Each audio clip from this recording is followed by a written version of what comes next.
Piano no enya bo e wo Sompa television so wonua ene wuko anwumre ensam a yenya adaje aboni nyina aboa ma yesamufo wasese na wayiyi efie wo ho ntete ni nyina de aka edi ani nyina ahwete sa ahweni wa na asonso edi ne tie echen takra eno ena anwumre ye bebe ede amawo na anwumre nsam a yede ba no mizo fruit drink ekutaye mu sa na Sompa kunafo achade no wonua fa ho jim na wonhyira enye doso OCP fertilizer ni afoforo eka ho abre koso no yede wo mo dwatonde ebetudwa na de edi mo akotena wo beti bi enese adaji Mahmud Bawumia na Ghana mampani dada Dramani Mahama ekasa kire no ese sesei abato aye kwa akoto no eye yasetena mu ne sade Ghana ekoro eso aba na yekoto na emom enye nsemisa anonyi ano Speaker of Parliament here Alban Smana Baben and Kratabia Wadakoda Supreme Court no ne court no gina tumi so abato agu Ghana mampani na dan kwa Akufo-Addo e de atodwa se wonim adaji Mahmud Bawumia yie na ye kapa wo ye tese sukyerema efin bia ni ne ho enti wo no na wo se Ghana foto abama no mampanya be de kire so de ato aposifo nim sa afia bato no gina wonum so enti wonum ho se wom de no kwaredie e be ye adwuma se ukọ afa no South West ho a mankraso afa ehọ na adaji Abubakar Sadiq agina se yento abama no wonkomra hye badwa fie no no wo se wo ba wono wo ba ama mpuntu ama baabia awoko sehwibo de abato mpaso so Dr. Matthew opoku prepenso de nto abono dru ho e wono de akoto dwatwra se won mato amandisi dodo entiafi wonsesa wonsa no asante dwabenso na na piaje danka wo so na akasai wo de atodwa se afia abato no Ghana fo ye masundwe ne nkabomu ene yakoma so ano yabede nkwamo sebe ni electoral commission de abasa Ghana Freedom Party ya wano panyipa ma me kwiadonko woko ne krachie no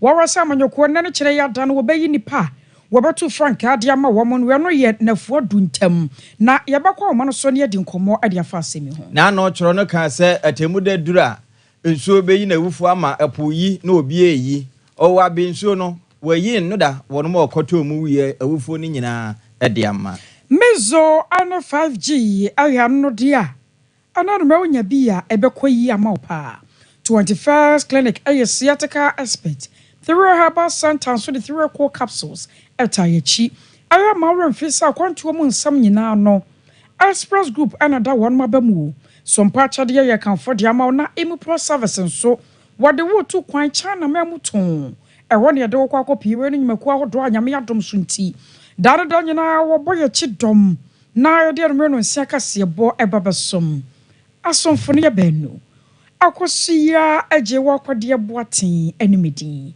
anwemene ejapia apam dada afaya jebana sam no yana ne chire emfa emawo another the Supreme Court akwasetena ma Ghana yakwato bata ye wo mayimu na ebra wanmako ye no Speaker of Parliament nsambia na sentam wanan na lawyer fo so kuruchire ye dekoda court wana watcher se enanu ada ne tumi die so wagina ye na watcher se nkonwa na bia wo mra so dwafie na wanmo so apaso kokwantam kurase ne o ma Ghana ya mamra na se no wagina ne tumi so abuto nkonwa na wie kire Supreme Court anso de ne de ba ya sha se warmonya dwuma na wanhwa sa sansam no okan ne nyina no wo beje ne nyina mu eno na kan ho bi ma Speaker of Parliament ya sada bi wantene ho ase ekoba no sa no ma Ghana ya mamra na se anse de ntwa yie se wo ye na dwuma semro sebedwani speaker ya wote akonwa mu sa chiamehene na kwa wie kire no ono de na samu atodwa na asa Supreme Court eba betwentwana na mu sa no nene nwa akwakonya pa sa na mra nim fo so kiro krata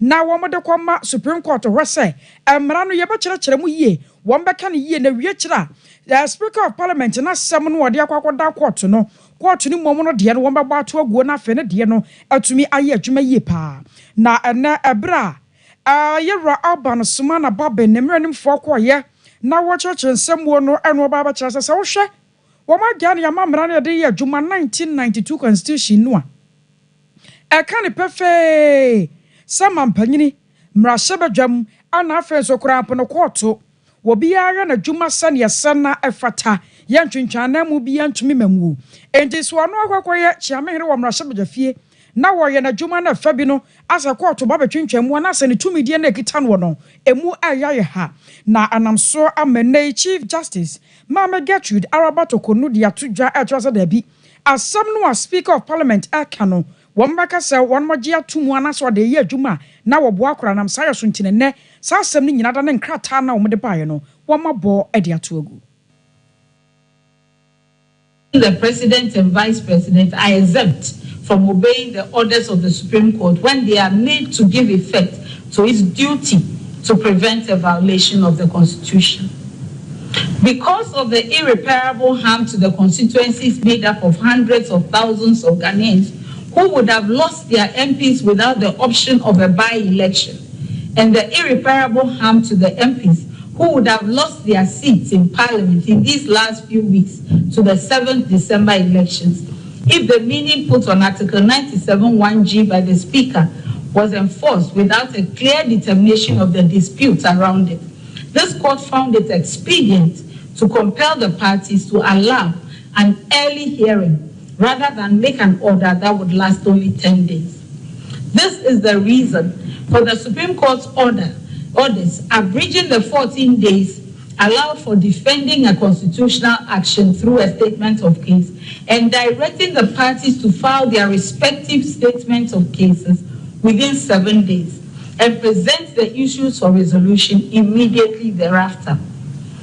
If the parties had complied with the court's orders, this would have taken all of the 10 days the applicant urges an ex parte order ought to last. Compliance would also have enabled this court to dispose of this case by this week, including the question of whether the suit is competent in form or the jurisdiction of this court has been properly invoked. It is important, and the question of whether the jurisdiction has been properly invoked is different from whether the jurisdiction exists. It's a different legal question. It is important to place on record that both the plaintiff and the Attorney General have complied with these orders, and this court is able to complete hearing of this suit if the Speaker chooses to file no processes. For the above reasons, the application is refused.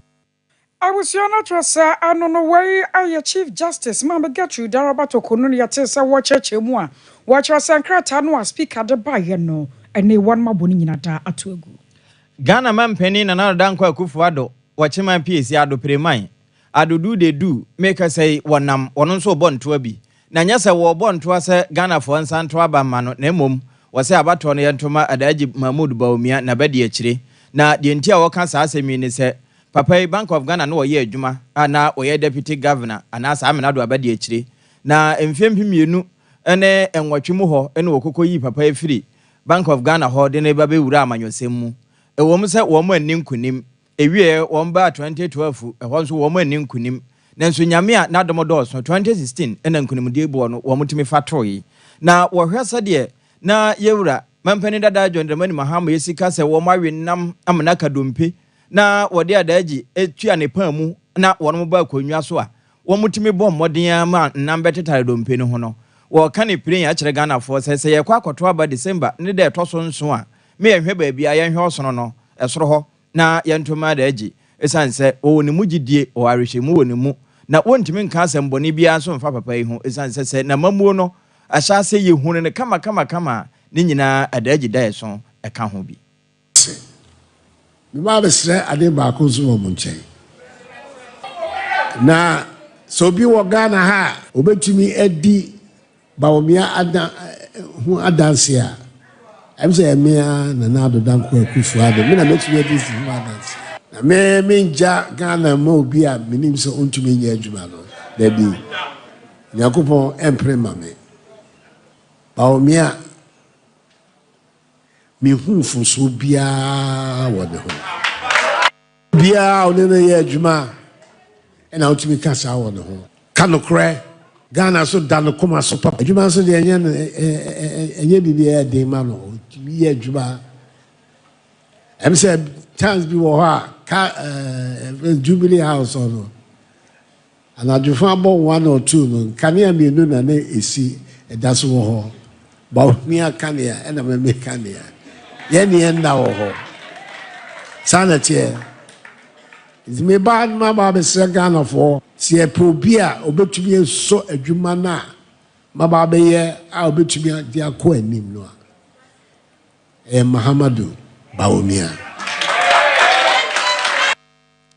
Ghana mampani na wate sɛ wodi ne pa mutwe ne adaji Mahmud Bawumia sesei wano na epere okura franka wo so ne din mu te sɛ Bible mu Pilato no obusa sɛ wonhu ba ma hu mfonso bia na Kristo no wode enti ya panyi so no Pilato edi Kristo ho adanse na wabo aposifo ba sa ha na yaduasa wan mabaso ye papa ɛwɔ nkramantem wɔ wan mokwa akogina ASP edibremu na South Media Sonko ekoso ɛwɔ National Police Training School ye wɔ nkramantem na dedua ya ɛka wo bi ma otonsa de frama mpanyina ba de kire Dr. Alhaji Mahmud Bawumia ya odna ni monyam ekota kire bi ɛwɔ no wakwa akotufo asere sɛ wonua no wonua ntam abaya kama ama sumdue akoso a ne nyina no da aposifo abam yie papa sɛ ne nyina ya nimu no sa yeni asrafo amamuo mu na momu no ye wakema menka bidiem enti aposifo mom ana ho akwakohia sɛ wɔbɔ ban ɛresa sumdue ɛbɛkɔso na ɛbrɛ wɔ mu nso ye bra ɛyɛ abato afe sa yetimi kurakura ya sumdue mu yɛn wɔ sɛ basabasa bi baba wo baba sanka mu na aposifo so begina finfini ɛwɔ nneɛma ahodoɔ yɛ wɔn yɛ nyinaa mu wɔso ohunu saa no susu ne saa sɛ kɔba no sɛ aposifo ɛyɛ no saa bɛboa ɛwɔ ma Ghana abato ne bato ne yie na wie kyerɛ asomdue mapa abɔ ma Ghana. This year's election, it is important to take stock and know that we have been here and done it before. Since 1992, we have succeeded in organizing election after election, and this year's election will be no different. We as a nation have become good at it. With the police at the center of our election security task force, we are assured of a successful 2024 general election. However, we must not be complacent and rest on our previous achievements. For every election presents its own nuanced confidence of the professionalism of the police. Police is always at the center of elections security in Ghana, and it is important that officers act responsibly. Should be reasons for optimism. The good conduct of officers during the recent voter registration and exhibition exercises also provide a great blueprint and confidence for the main elections. Ghana mampanyana be de kire Dr. Alhaji Mahmud Bawumia. Na Ghana mampani dada John Dramani Mahama nso kasa na ne nkasa mu no eno da wo busa da Alhaji Mahmud Bawumia ensemu num se wo meyi ano de ntia dollar no adwane duru ba bia duru no de ntia sesei Ghana ya bobosia echen aban bia penso de no mo ne ade na ewie na Alhaji Bawumia nso se enum ne de akura esa wono de zero ba kon hye akire na ye aduonum ye no wodi bisa Yewura Mahama na Yewura Mahama ko Savelugu ena wo kwa koyi nsɛmia no sɛ Ghanafoɔ de wo mu hia paa yɛ sɛ amamuo no nkoyie na sese woto boto mu ade abeye ntimi nyɛ hwee na ahokyerɛ paa ne gu dodo na so ba bia yɛ dendenden ɛno ɛna wɔ sɛ wɔka ho asɛm ɛsen sɛ sabio ensɛm ehu hia na mfaso bia ni so ɛna wɔde nam ɛkasa. Nursery school. We used to learn what they call nursery rhymes. And that one, you just have to learn it by heart. Even when you are sleeping, you should be able to repeat it. So if you remember, ba, ba, black sheep, have you any wool? Then we had Humpty Dumpty sat on a wall. Humpty Dumpty had a great fall. Those nursery rhymes. I woke up this morning and I saw 50 questions to me. It looks like our vice president has just learned those things in the 50 questions, the way we used to learn Baba, black sheep, Humpty Dumpty sat on the wall. Because I asked you 5 simple questions on the economy. That's all. Simple questions that Ghanaians want you to answer. You go and respond with how many compost plants did you build? How many this did you build? That is not what the issue is in Ghana today. Let me take you down memory lane. In 1992, there was an election in America. It was between Bill Clinton and George Bush Sr. At that time, the American economy was in recession, the way the Ghanaian economy is in crisis today. And people were talking about immigration, talking about all kinds of useless things. You know what the Clinton people said? It is about the economy, stupid. Today, I'm repeating those words. This election is about the economy, stupid. It's not about all those other useless things about who built how many compost plants.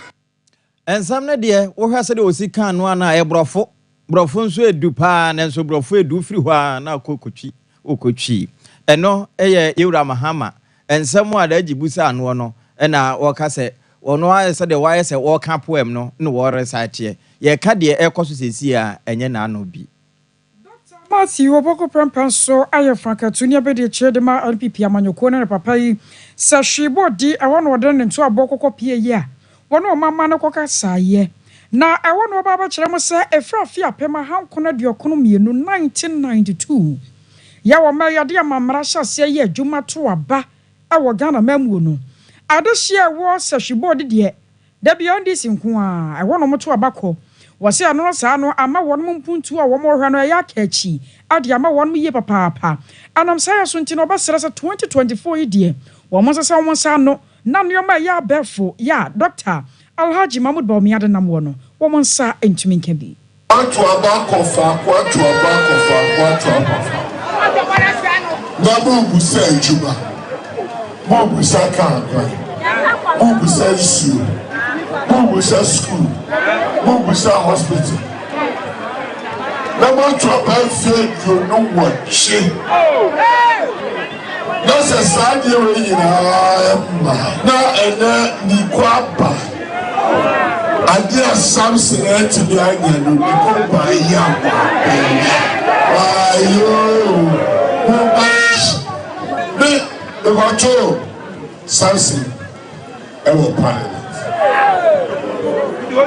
odini ni abako ene koy but the to should you achibaba the guy wajayo osi eno no kwa na be guy achibayi eto bisu ba yede aduna sant we say osi odede atwa ya control ba mo na lose you osi amano said no oya kakra no baba yede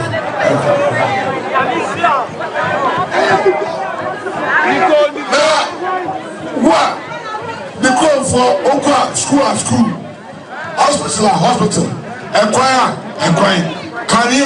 career ejuma fa onokrasi wo jenu daka wa adekrotia sa message onuse wa anya shikra mbede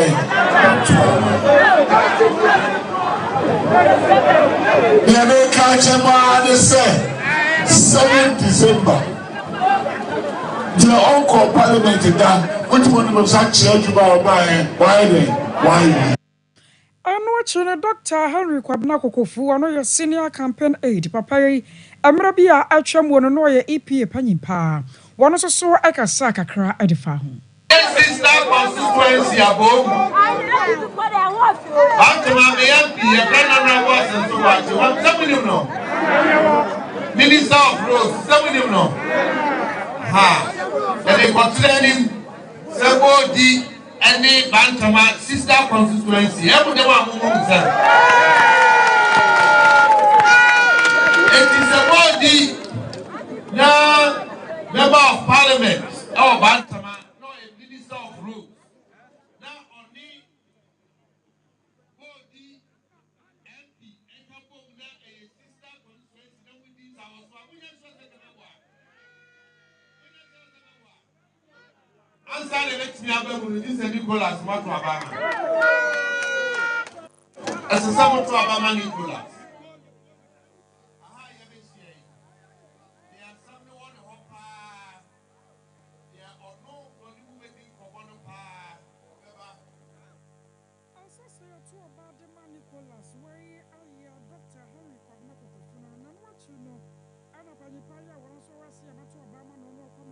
fie was a shibodi and be Piamanoconi Dimu. Or Nicholas and Dawn so Cassach yourself, but what did you want a man for Musafi and Quadia? One was a summon Sir Atwama MPP. The constituency, I share our Amoya Bontisu. And then you play Yamia Pa. And now I'm putting Faka Siaka, or Mother's Line. And now one candidate in tea. If I said the Sir, body Motu about a unit member of Parliamentary. Monto Maba and Tonchini. Said the Honorable Tate, Etnaha or Cano. May Yamana Bronidian so. May Yamana Bronidian so. Honorable Kokofu, Akasano, me Papa no. Ono so mensa echiachira me sesame Wasi wohu emabunu bebre ewa ha ente sa emabunu ya da chinti ena me maso ya jira si abaji body constituency asio Unko kanchesem sina hise wa pre ontres I was your way, I yapanipa ya war so bekomra shebe fie I was a shibodi abato ampeso so ora Nicholas Ando Yefree Bodia, Yamra Hafano Southwest, and no, ewo Asantemantem Yeda, na eho ahinkuru mankraso. Chinyama nyoku ni de wagina se yentwa mano leje Abubakar Sadiq. Na bra wono mo kontwa boya na ode tudwa chese no kwasemu ni se ye ka asumdwe a wo mo na betime de aba ye ka mpuntu a eye wo mo achineyefo ene betime de aba.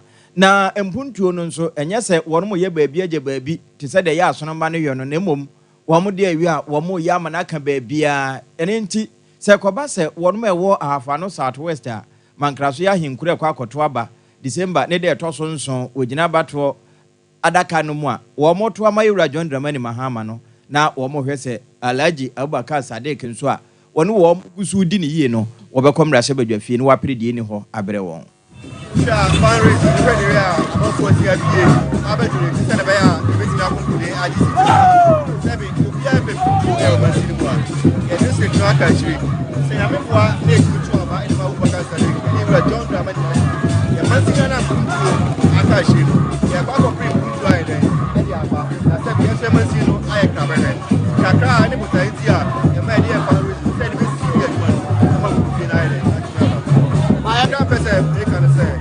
Seven, about to a two at pem. But here, your man came over to about in a man who start 28 years and put you in a day. Emma, Tembia, Nada on the Dadam.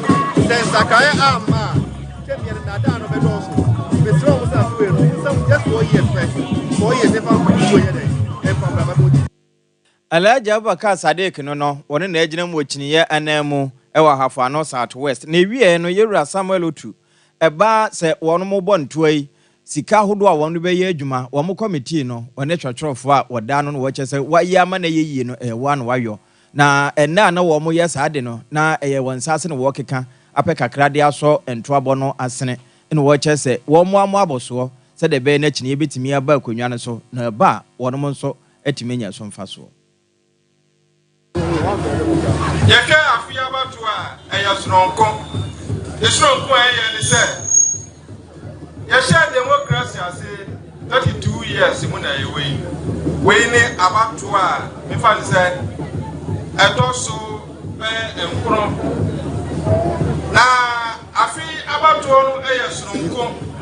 Esronko eya ni se yewura Mahama wa be di so pen ena wakọ no wo san aba.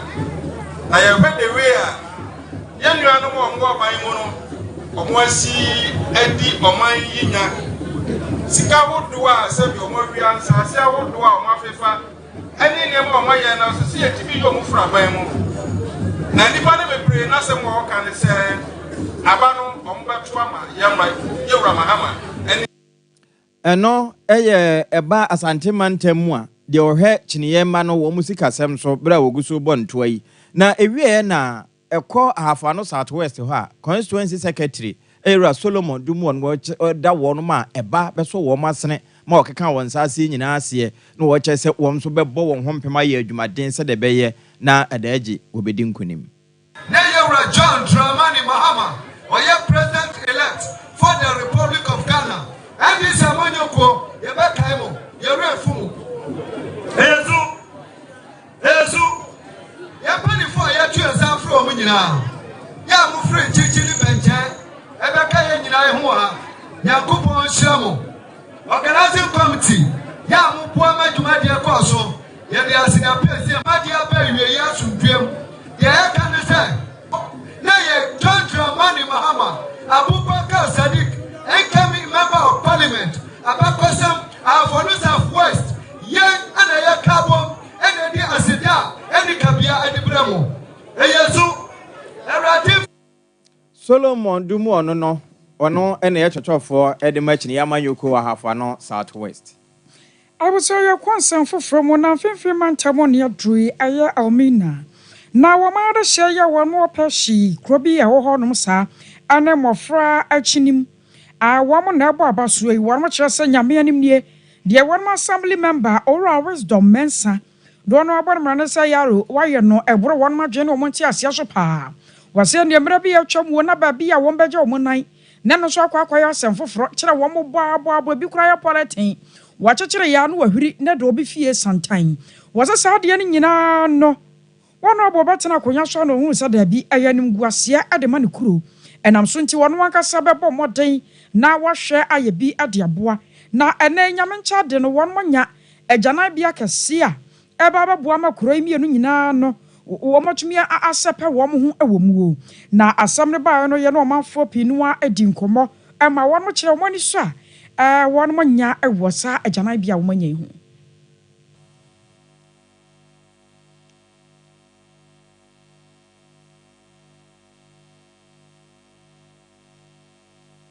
Modern science Sabaka Adisia one more hour more fra achinim. Anna Passino Adia Mamona Feya say aso.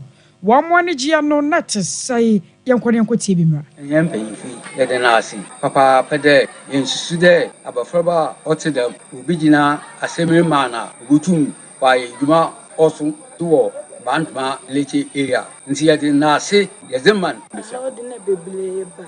Na ye bom no funa mesafin na ye bom oboledu sabi ye koto hompo ye ko toilet na bi owo ye number one friend sabi why do you do so papa because ye na ya from oboledu nti ye don na bo ya ras papa pede otum wa ye de mazi oda me ye nyu adi bebre hwe na ma asawa amamu nya watin fifi ona bo ya ro nya mi siro papa wa bo hen to otum o hen esa na ibi amajan to ya tete iwa me wa bo hen e de na ase don ko on bo hen mara. I was just out of the way of my phone and no yacha experience and ya dear one nam so ada ho see na no che no your wisdom man say your assembly member oh honum no ye no so akasai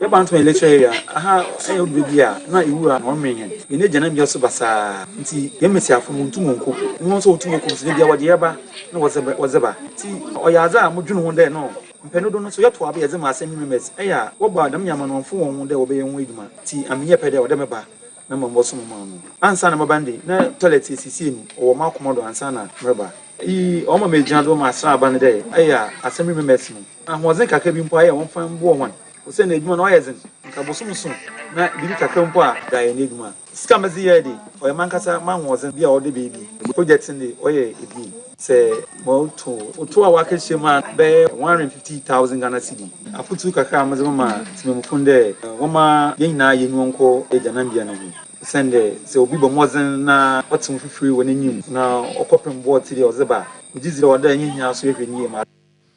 I was your honorable wisdom mention no assembly member ya wono awo pashini mofra chinim honomo ana yakotie ni Chie kasa na eleka mfantia yemfiri ho ne yankwa asante mantemu na ho na asante dwabe ma hene chiame na Dr. Apiaje dankawo so ya odikan wode afutuo ama mabunu ene Ghana fo nyina sa afia ba ye kwa akoto no ye ma sundwie ene nkambo mu hia yen eno achi wono ma yi ni na wo mata ballot box abo onche mu pe ba bi di afa saafo no nso ntwi wo ho mfiri ho kra na adoma ma yenkunimudi a yɛhwehwɛ no yensa tumi aka no akyi de obedi nkunim yenyina amabo so ente nachi na mamuo enyefe me hu ne nti a se ko ba se obi o party A na wo party B a e wo se ekoye sabe twema mentwe ana se etinye bi ebeba ho nti me kanfo se bre asui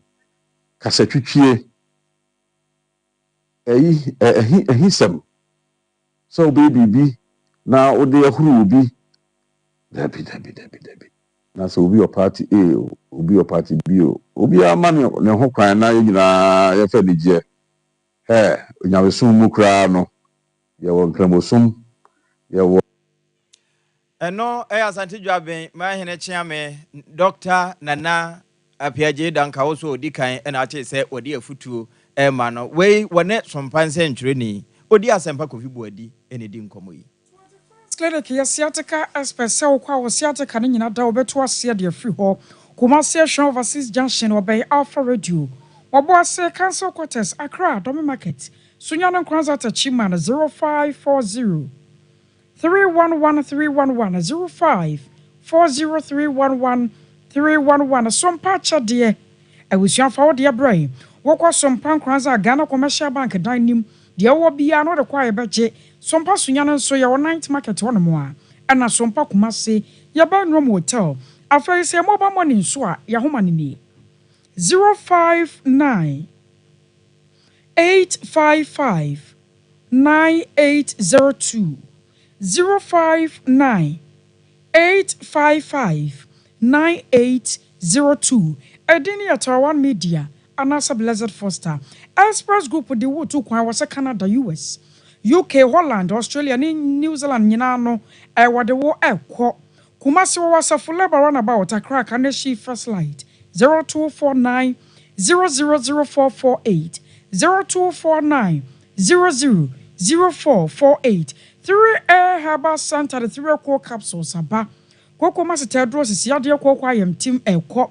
Kwalana Kidani Herbal Mist Yapidank 0546 107 107 0546 107 107 Sa wo pese o kan won ye ko China ye de nwuma ko akase ko hia na wo so wutumi je wo mo nneoma ne bi beton awo ha ane na impro service wo ye ne ye di wanim na ye de wakọ we take it to visa baby a obeda meetings ni nyina no eye 2499 pe achemota mo na abehu ye enanso dwumadie ne ye kwakodi na mom sa wo penchemu a aboromedie so afre 0244 92 4573 0244 92 4573 abuso ye gina we so na ya da ye ho ye ba na aka chi no ye de beto so yes sciatica expert sciatica no wo nerves na wo to ase na fa wo siremu na fa wo nansia besi ase ho no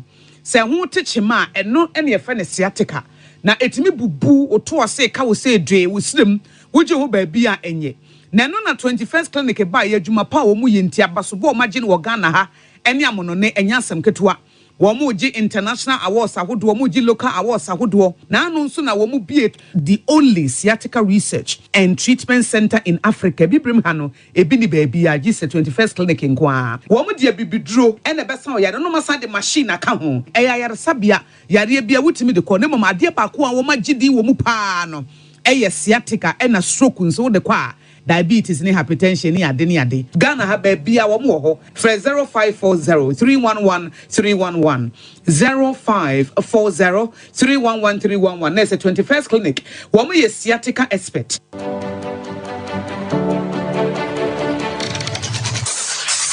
Introducing Mixer 5G Sparkling Drink, a whole new refreshment in a can. Mixer 5G is a tasty non-alcoholic drink. It is a perfect companion for all your events, including parties, weddings, and funerals. It is made with green tea, ginseng, guarana, grapes, and grapefruit. Get refreshed with Mixer 5G Sparkling Drink. For bulk purchases, contact 0246 270 221. This advert is FDA approved. Brakasa ye aduaba won waso a ne dwumadi wo nipadua biara pom den ene na brabo mu ne hia yi pa enye brakasa nko nuaba ne nhaban bi te se kwawunsuso a abonwono ne dia akeka ho no kura enwanunu ahodo a ekọ animu yi ankasa brakasa ne sa nuaba yi binom ne akeka bobudi afa abefo kwan so a ye dia ye brakasa powder brakasa powder siesi nipadua na abakwa ahodo no ho ban afiri mpani yade ne yade ahodo pi ho fa enkodate de ma baako freduane anopa ne anwumre anafa enkodate de ma baako woni nsuhie yetin anopa ne anwumre wobra wadidi awie ubenya brakasa powder to Kingswalk Herbal ne Heroes Herbal Accra Okechi Drug Lane Dani Herbal Kumasi Mensa Takrade Mose Pharmacy ne Greenlight Pharmacy Sunwane Kashenkari Supermarket Asantoa Herbal ne Bibidro Depot Techiman Sewa Herbal Mampong etufo mfre 0550 19 15-14 brakasa powder aduane san yadro FD ahwehwe sankratu mu agiatum sewa me hu acho me na nanu me bisa ekra so kwa brochu Kwaku afeina bebeko men krata krani ene me ma connection man for den kofo sika aduane ne wanya otwedi mu sa no oh Express Group Adarumenti according to IF4 opese otu kwan kosua dia Express Group do be call mind me to say Canada, US, Australia, UK and Germany say e to ana se visiting so a Express Group do be call Dubai, Canada, US, Australia and Germany mo am pese motu kwan koye adwuma nso obetimi do wako Dubai, Qatar and also South Korea. If you also want to take international tests like SAT, IELTS, TOEFL, GRE, GMAT, they can help you pass easily. They can also help you secure a good job in the UK. You should make sure you Kumasi as a labor runabout Accra and so Omo Carnation First Light, Tama Omo Community 18 Lashabi Girl Filling Station. From more much for ISO 055 555 0067 and 0249 000448. Here in Ghana, when it comes to chicken, the good old days are back. Why? Because Boris B's Chicken, BBC, is here. Yep, give your family and loved ones Boris B's Chicken. Fresh, tasty, delicious. Boris B's Chicken is produced right here in Ghana by our cherished poultry farmers with support from the Ministry of Agric. Get whole frozen chicken, gizzard, chicken feet, chicken neck, and chicken liver for those special family meals, buffets, picnics, funerals, and all restaurants. Get Boris B's Chicken. It's halal, so everybody can enjoy. Wherever you are, call Boris B's Farms hotline 05 444 444 53. Ask for our branch that is closest to you and come get your chicken. Boris B's Chicken, BBC, proudly a Fiakoko.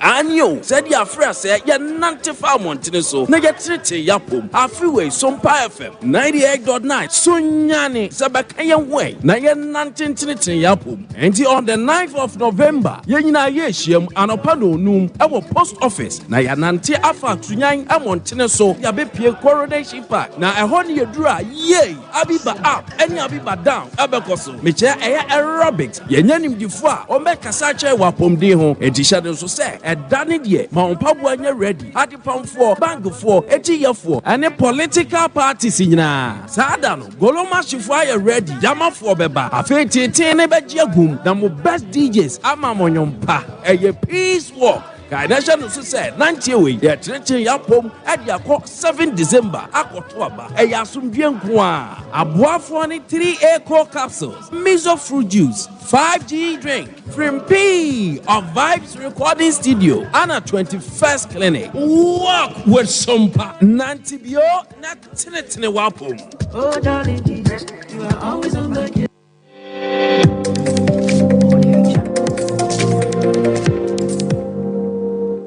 Sompa TV, Emma Aketiapa.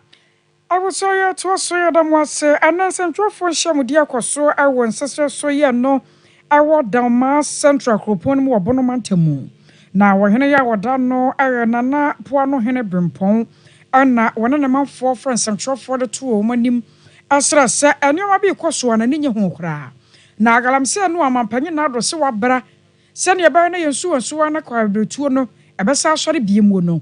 Nante kwa na maba wan binom guponi mu achese wo mo do mo ntehwe kura ya woda sotuo enam so nti won mo koto asere do ma hwene was Sergeant for Sia dear Doctor Jima Badu Otosum Yenu, and then Penny Form Cabi, so many Mramubi, send a bear Sagalanwa, Echo so I want important one at 2 Ebicha. Smoke a sea bacopa, a Diane Sassini. I'm rantier, Nimabawa, Etna, a year at Tusadia, a tomatoes, cabbage. Now, remember, for see a walk or flu, edit the sense of no. What's that so crown a walk or two now? Can I say for you to be cool any funny now? Or one at Tiana Nina, and 10. Our mobile yellow, Galamsey. It's a bass, I don't know anything. Kunya, who say, Yeti Kana Yako Sokrano, Yanyamu, Papa Bia, Free Sokra, opening for her. Eti Nana, my henny, or Sergeant or Sia Diego. Mirachem or friend, I am for you. I want to see you now, say. Or no, so dear, on Prima Galamsey to Medi and Coso. No, he be ever call so, I was assessor. What you want, dear so. And the best say, Nana, my henny, or Sergeant for Ajuman Bedu, or Sia dear, you say. On finding any sifum. Said Yabaya, Nana, Yam, and Papa, Nanny Tim Pat, that's now. Said Yabaya, obey such an of way of the Yensuo, Yamsiaso. Ama, Akra, Yawo, Sasrasumemu, Yabanyam, Yanyasum, Nayasum, no. Yet Nana, or Sia dear, your tum Precopese, Yewura, and no. Nam say Aqua Nidia, or to mean some Niwura. On money, Ebedi home by. On money, Ebedum home by. On my sisters, my and young every channel for and some. It is very formal by ya. The class success of mine, Eddie Chiramo, Namodi Alco, Framamu Amaye. Siana Chasa, no worry, I hear him penny for the Biomujina and Nana Mokasaya, no one is central for a dim common on Rusteven, Taria and not yet turning, can you know where sway? Na young fan 7 and see. Asida kwa dia makosia somo akoko Veronica Jando. Ya Grace Buzi the caption man and watching Reverend Michael. Happy Priscilla. Edamu nyina mo ase. Opemu no ankasa de ono ane ora Sante Boa Benedict. Ona nsam no odom hwemmuo. Na wayiye de amwa ne nyina afiri mu de ye papa no. Ema ya ye de ebaba somo. Asomfo banu. Ana ode kaseboi esomaye. Medin ene. Akosia ajewa kwade boaten. Mene.